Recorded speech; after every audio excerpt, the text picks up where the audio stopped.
everybody, it's Honest John now. I bet most of you are expecting that my next video would be about the State of the Union speech Donald Trump made. But I don't waste my time watching Donald Trump speeches, so this video is going to be about sports. I'm a big sports fan, and I live in LA, but I don't root for the LA teams. I grew up in Rhode Island, so the teams that I root for are the Boston Celtics, the Red Sox, Bruins, Patriots, and one outlier, the New York Giants. The reason for that is because when I was a kid growing up, the Patriots hadn't even been created yet, so that's the team that I grew up watching. But that's not what this video is about either. This video is about loyalty. It's a virtue that we expect in the players, but not the owners or the executives of different teams. A perfect example of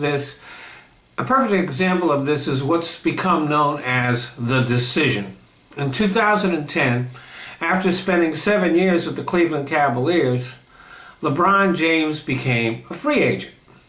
No longer under contract with Cleveland, he was free to sign with any team he wanted. And this was the biggest news in sports at the time. So big that ESPN created an hour TV special dedicated to LeBron's decision. The decision.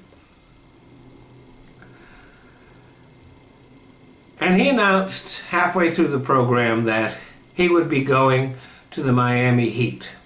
And the city of Cleveland, matter of fact, the whole state of Ohio went crazy.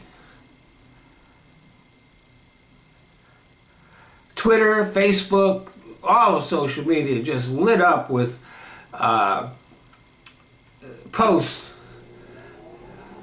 condemning LeBron, venting hate and ranting about LeBron's decision to leave.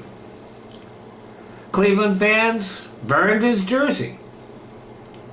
And even sports fans around the country with no rooting interest in Cleveland considered LeBron James to be a bad guy. Dan Gilbert, the owner of the Cavaliers, who is, by the way, one of the worst owners in sports, wrote a letter and posted it on the Cavs website calling the decision selfish, heartless, callous, and a cowardly betrayal. Now, I do think that having the special was a terrible idea. If I were LeBron, I wouldn't have done it. It would have been better for him to have handled his announcement just like all of the free agents do. You put out a little statement, maybe have a press conference, but a whole hour special, bad idea. But no matter what he did, the response would have still been the same. The fact that James was born in Ohio seemed to have the fans convinced that he owed them something more than other athletes might. But when it comes down to it, all that LeBron James did was exercise his right as an American to find himself a better job. Do you remember the song "Take This Job and Shove It"? It was very popular. Still is. Because it's something most of us at one time or another really wanted to say to our boss. How many of you feel a great loyalty to your boss or the company you work for? If a better opportunity comes along, you'll grab it in a heartbeat. But athletes are expected to swear undying loyalty to the hometown team, even though that team has no particular loyalty to them. If a player demands to be traded or opts out of his contract in free agency, the fans go nuts. But when the front office decides to trade a player, even a longtime star, not much is made of it. Last summer, the Boston Celtics traded Isaiah Thomas, who led them to the Eastern Conference Finals, and Thomas gave them his heart, his soul, everything. He played even though he was filled with grief at the death of his sister. He played hurt, aggravating a hip injury that he is still recovering from. But are the Celtics fans angry at Danny Ainge that he didn't feel any loyalty to Isaiah Thomas? Not one bit. It's just business. The Clippers just traded Blake Griffin, a huge star. Not a peep from the fans. Listen, long ago the players learned not to expect loyalty from ownership or management. And it is increasingly rare for a player to start and end his career with the same team. The players know it, and fans should learn it too. By the way, this summer LeBron becomes a free agent again. So Ohio, get your shit together. You're going to be disappointed again.